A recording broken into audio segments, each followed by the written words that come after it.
One major simplification of the model so far is that all individuals in the population are identical in terms of their probability of survival and reproduction. A class-structured model is one where individuals fall into different classes, and where each class has its own survival and reproductive characteristics. We might include different age stages of trees during forest succession, from seedling to sapling, young trees to mature ones. Animals with complex life cycles, like the earlier shown butterfly, but also many aquatic vertebrates like this anemone fish, have planktonic larvae with different demographic properties.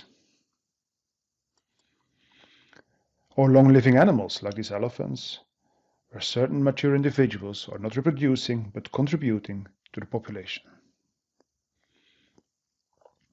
Class variables can be continuous, something like age, size, but they can also be discrete, like sex and life stages. To be completely faithful to the biology, we would ideally use different techniques for models with continuous and discrete variables.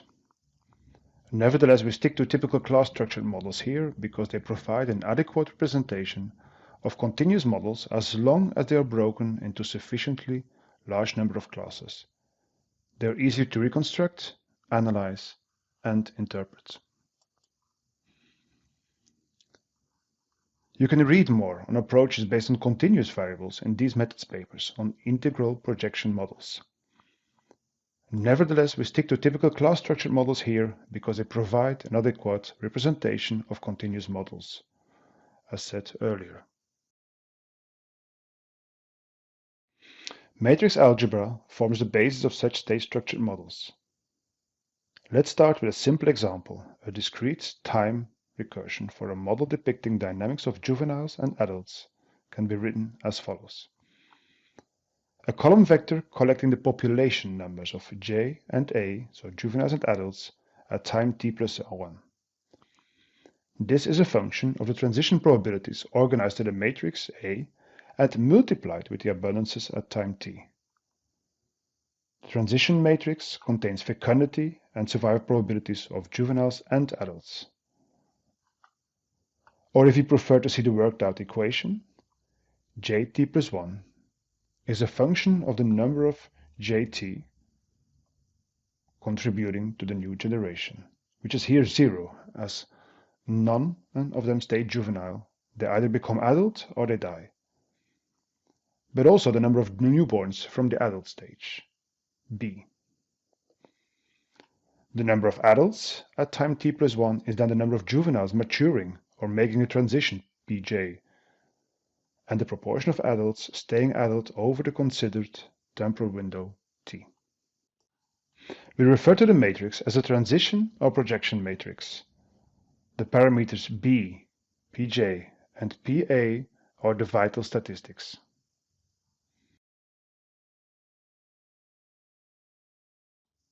We can easily implement such matrix calculations in R. Let's define, for instance, a matrix of 4 elements containing numbers 1 to 4, organized per 2 into rows.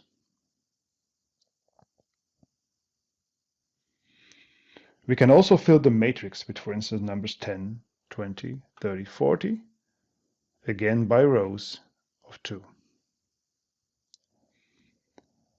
Following matrix algebra, we would like to multiply these 2 by 2 matrices, and we get a new 2 by 2 matrix with the first element being 1 times 10 plus 2 times 20 being 50. In R, we multiply matrices using the %* operator.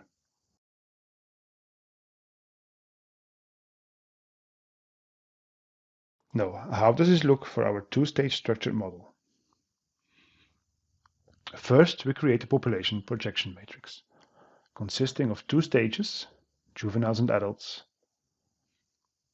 The matrix is then, the matrix 0b pg pa is then b equaling 10, pj equaling 0.1, and pa equaling 0.2. We of course also need to define the starting conditions, here as n0. This is a column matrix with values 0.1 and 0.9 in our case. Now we perform matrix multiplication between the projection matrix and n0 using the %* operator. Now more advanced, we can project our populations over 50 years. We do this with a for loop.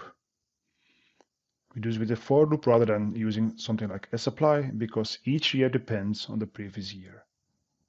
First we set the numbers of years we want to project and then create a matrix to hold the results. We put NO as the first column. And now we perform the iteration with the for loop as follows.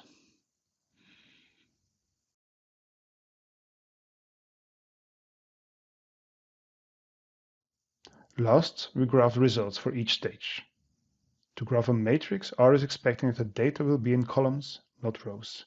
So we need to transpose the projection matrix.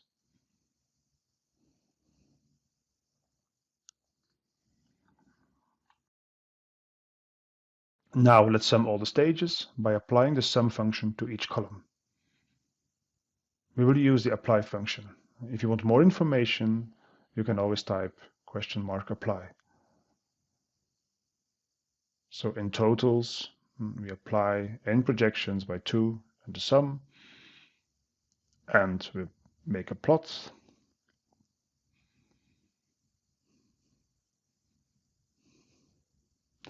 Now we can also get each RT and by dividing all NT plus 1 by each NT. Using negative indices cause R to drop that element. So we drop the element of the first row.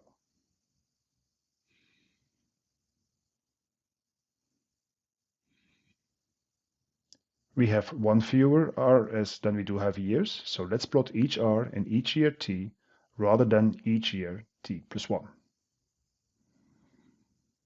So we use the plot function. And we can also plot the entire trajectory. We do this by using the matrix n projections.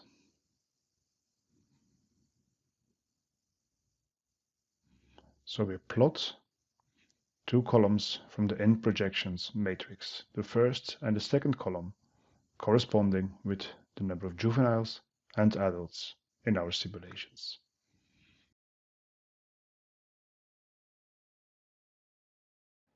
Now let's develop a more realistic example. Right whales of the North Atlantic Ocean were strongly threatened by commercial whaling and are slowly recovering now.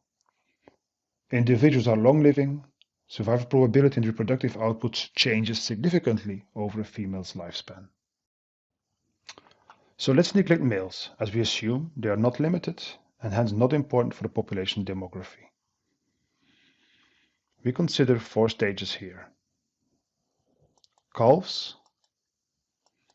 young, immature whales, mature individuals that are not reproducing, and those whales that are reproducing. Changes in the number of calves are the net result of birth, factor B. So each reproductive female gives birth per year to B calves.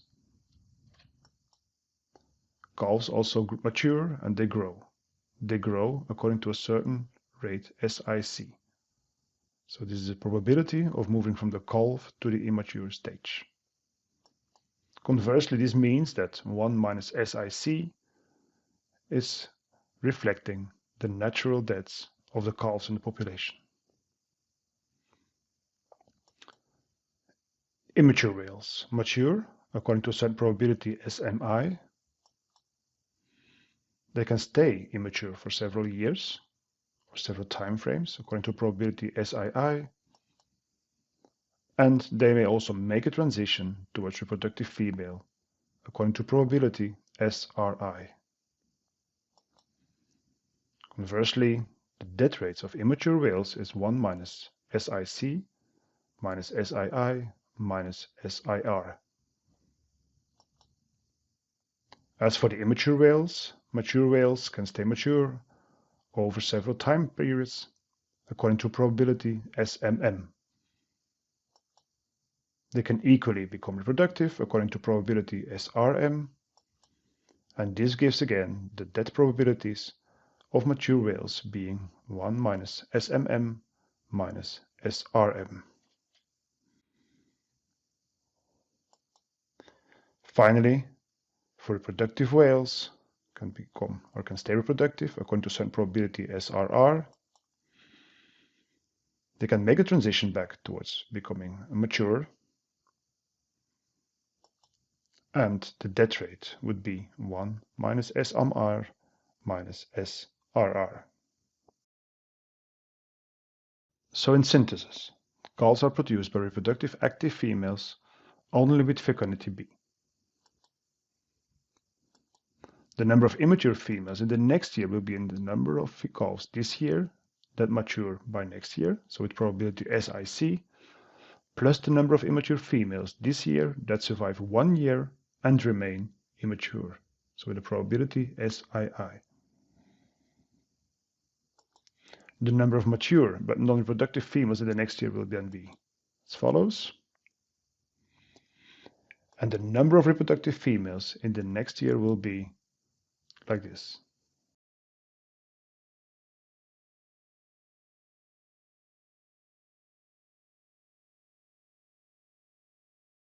In matrix formulation, this looks as follows.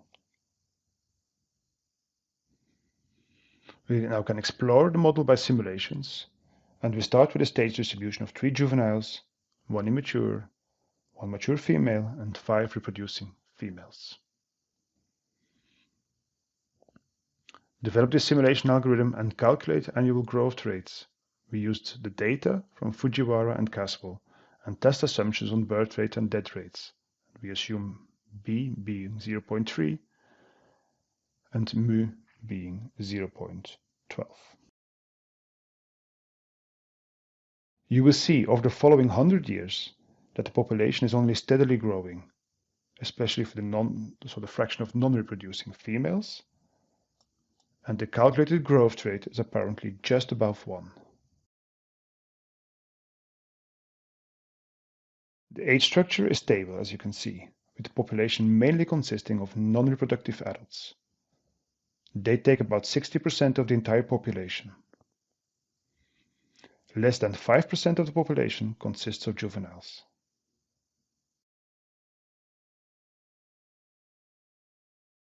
The simulations, based on a discrete time recursion, thus give you insights on the population increase in general and the increase for the specific stages.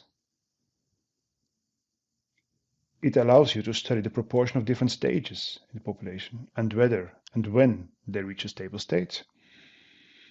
And if we plot the trajectory of the system, which is easy for 2 variables, so the 2 stages here, we see the dynamics following a clear single vector in a 2-parameter space.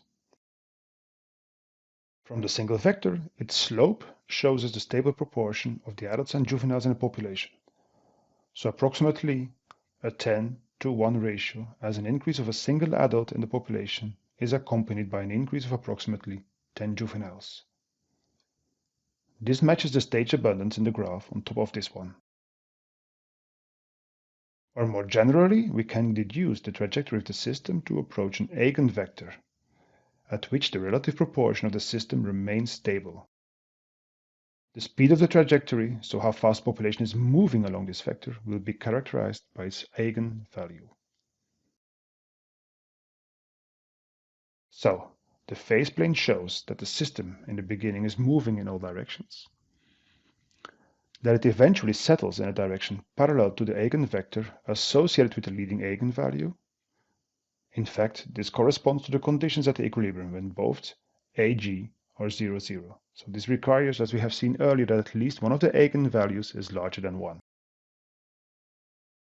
This is also true for the whale example, but a simple expression of the eigenvalues cannot be determined easily, as the characteristic equation is now a 4th-order polynomial.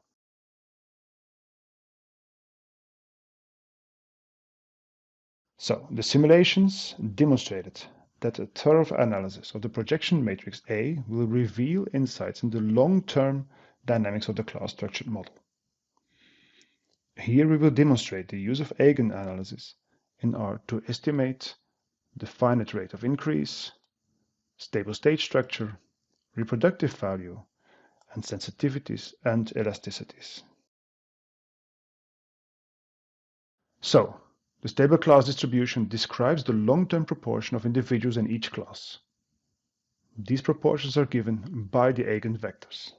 As a recap, and in layman terms, an eigenvector simply represents an orientation in vector space, which remains unchanged when the linear transformation is applied to it. The corresponding eigenvalue represents the magnitude of the change along this vector. So we refer to this eigenvalue as lambda. In R, the eigenvalues can be found using the eigenfunction.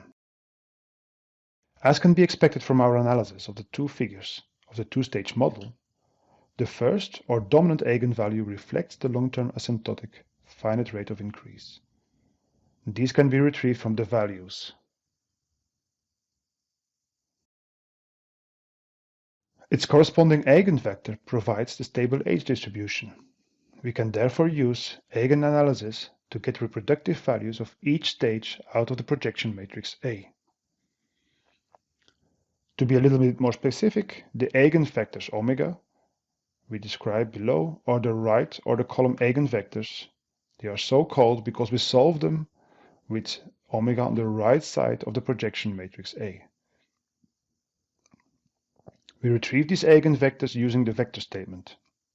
So in our example, we have eigenvectors minus 0.99, minus 0.11 from the first eigenvalue, and minus 0.99 and 0.09 for the second one.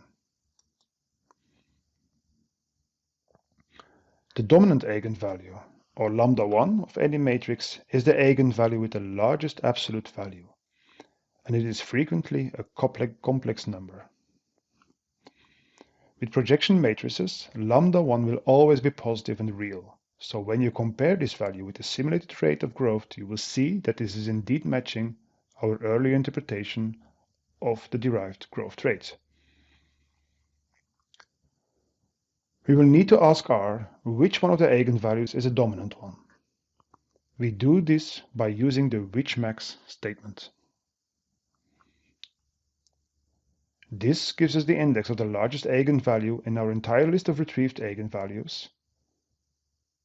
To plot only the dominant one, we ask for the real part by the RE statement, and thus neglect the zero imaginary part. The relative abundance of the different life history stages is called the stage distribution. That is a distribution of individuals among the stages. A property of a stage structured model is that if all the demographic rates, so the elements of the population projection matrix, remain constant, its stage structure will approach a stable stage distribution. A stage distribution which is the relative number of individuals in each stage being constant.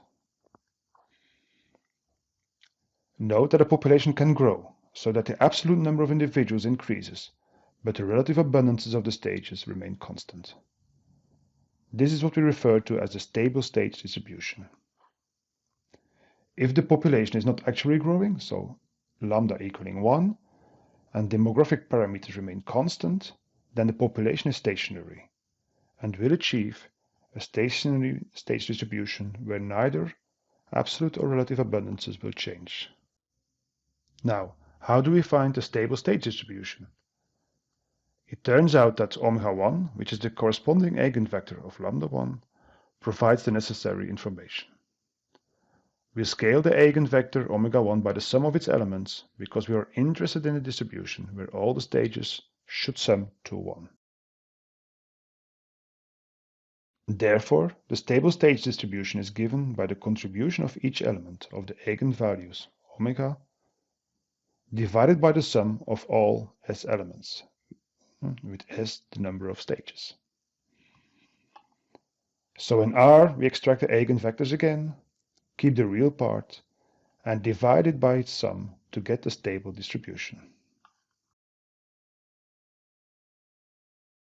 A third type of question about the long-term dynamics of populations that remain to be answered has to do with the contributions of individuals of different classes to the population size. This reproductive value is the expected contribution of each individual to the present and future reproduction. We characterize all the individuals in a stage using the same expected reproductive value. We find each stage reproductive value by solving for the dominant left or the row eigenvector nu. Like the relation between the dominant right eigenvector and the stable stage distribution, this vector is proportional to the reproductive values. We typically scale it for nu0 being 1, so that all reproductive values are relative to that of the first stage class, so the calves, seeds, or any first life stage. Finally, we are able to derive sensitivities and elasticities from the eigenvalue analysis. Sensitivity and elasticity tell us the relative importance of each transition, so each arrow of the life cycle graph or elements of the matrix, in determining population growth. They do so by combining information on the stable stage structure and reproductive values. The state structure and reproductive values, each in their own way, contribute on the importance of each stage in determining the infinite rate of growth. The stable stage distribution provides the relative abundance of each individual in the stage, and the reproductive values provide the contribution of each stage to future population growth. So sensitivity and elasticity combined will tell us the relative importance of each transition in determining the growth rate of the population. Sensitivities of population projection matrix are the direct contribution of each transition to determining the population growth lambda. In more mathematical terms, the sensitivities for the elements A of a projection matrix are the changes in lambda given small changes in each element of that projection matrix A, or delta lambda on delta A. Not surprisingly, these are derived from the stable stage distribution and the reproductive values, with the matrix product nu times omega being the product of each pairwise combination of the elements of the dominant left and right eigenvectors nu and omega.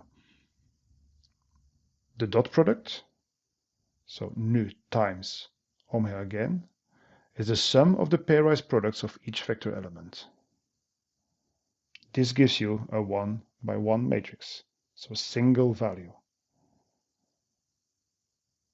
Dividing by this causes the sensitivities to be relative to the magnitudes of both nu and omega.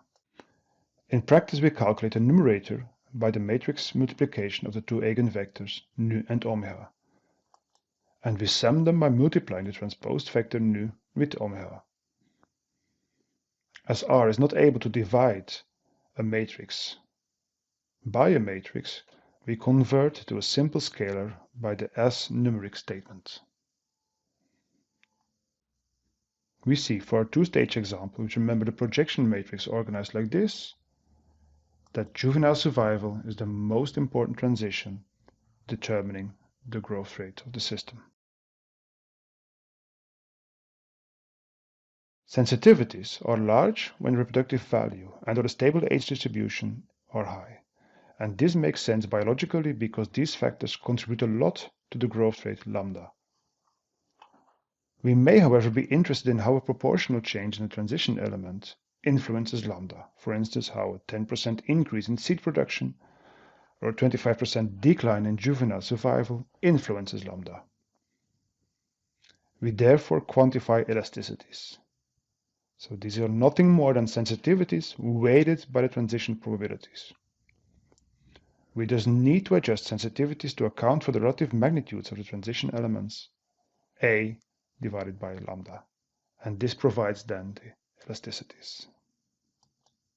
This is equally easily implemented in R, as a projection matrix A divided by the leading eigenvalue times the earlier derived sensitivities. There are two nice features of elasticities. First, impossible transitions have elasticities equaling 0, because we multiply by the projection matrix itself. Second, the elasticities sum to 0, and so it is easier to compare elasticities among different matrices, so among different organisms or systems. Now it's again up to you.